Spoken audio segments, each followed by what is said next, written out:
শুক্রবার ছুটির দিন। সকাল সকাল মুসাফ ঘুম থেকে উঠেছে, আমার সাথে মাছ কিনতে যাবে। মুসাফ খুবই এক্সাইটেড। আমরা নদীর পাড়ে যাব। সকাল সকাল নদীর পাড়ে তরতাজা মাছ পাওয়া যায়। তো দেখা যাক আজকে কি কি মাছ পাওয়া যায়। আমাদের যেতে খুব বেশি সময় লাগবে না, 10 থেকে 15 মিনিট লাগবে। আমরা অটোর জন্য ওয়েট চন্দনপুর। করছি। হ্যাঁ, চন্দনপুর। হ্যাঁ, কত?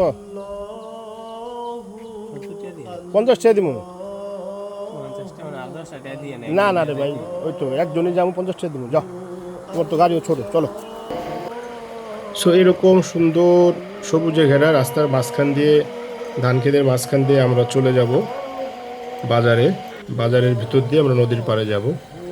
মুসাফ খুবই খুশি, সকাল সকাল বাইরে বের হতে পারছে এই জন্য। এখন দেখা যাক কি কি মাছ পাই আমরা। আর এই যে রাস্তার ধারে এরকম অনেক পুকুর আছে, ধান ক্ষেত আছে। এই যে আমরা চলে আসলাম বাজারে।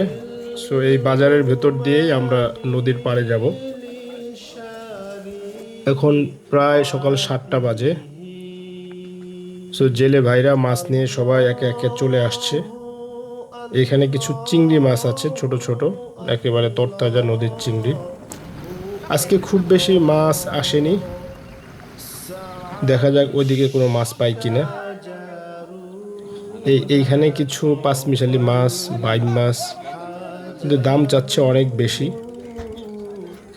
এই জেলে ভাইয়ের কাছে কিছু মাছ আছে। তো বড় মাছ কমই পাওয়া যায়, বেশিরভাগ সময়ই এই ধরনের ছোট মাছগুলো পাওয়া যায় এখানে। এই যে কিছু বাইম মাছ, ফলি মাছ। তো এখন যদি জেলেরা মাছ এখানে বিক্রি করতে না পারে তখন বাজারে নিয়ে যায়। অনেক ক্ষেত্রে দেখা যায় যে তারা ঢাকাতেও নিয়ে যায়। তো এখন দেখি বাজারে এই নদীর কি কি মাছ উঠেছে, পছন্দ মতো কোনো মাছ পাই কিনা। এই পাঁচমিশালি মাছগুলো এখানে বেশি পাওয়া যায়।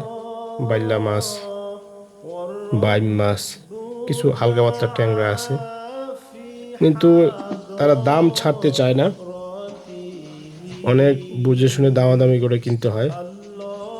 আর এই অঞ্চলে মেনি মাছ নামে একটা মাছ আছে, এই মাছটা খুব বেশি পাওয়া যায়, মেনি মাছ।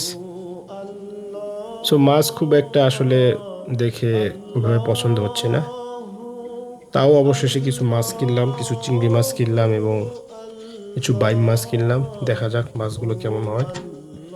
সো সবাইকে অসংখ্য ধন্যবাদ। পরবর্তী কোনো ভিডিওতে দেখা হচ্ছে। আসসালামু আলাইকুম রহমতুল্লাহ।